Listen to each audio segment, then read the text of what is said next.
Let us now look at a few more conjunctions. Let us start with a simple one at first.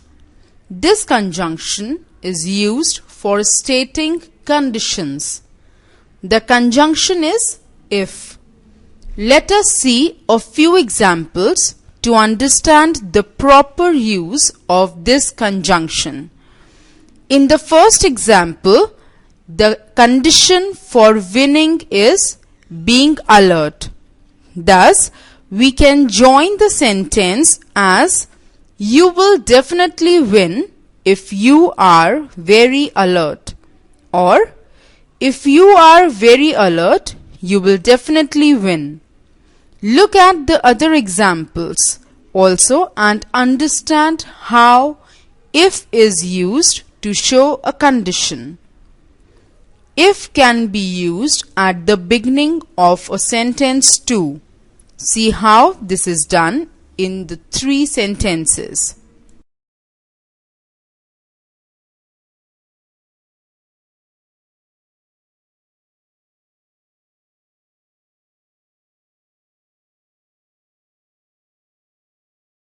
The other conjunction used for showing conditions is unless. The main thing to remember about this conjunction is that it is used in exactly the opposite way if is used. When if is used to show positive conditions or positive results, unless will be used to show negative conditions or negative results. The sentences which we saw in the previous frame that were formed with if can be written using unless in the manner given here. Notice how the sentence is now negative or positive. That is, the use of not, will or will not be there. If is the conjunction used to show condition in a positive sense, while unless, which is used in the same way to show condition but in a negative sense. Thus, when a sentence joined with unless is negative, its corresponding sentence which is joined using if will be positive and vice versa.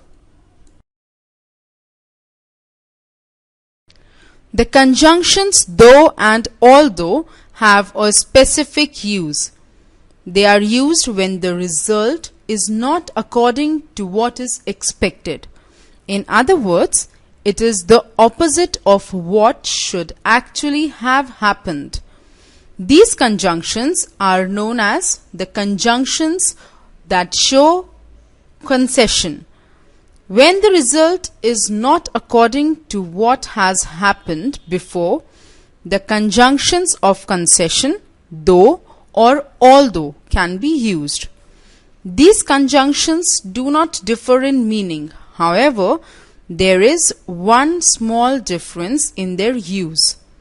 While though can be used at the end of a sentence, although can never be used at the end of a sentence.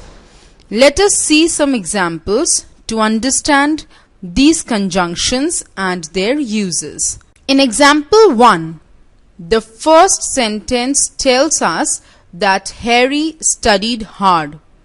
Therefore, the expected result is that he passed. But what is the second sentence telling us? The second sentence tells us that he did not pass.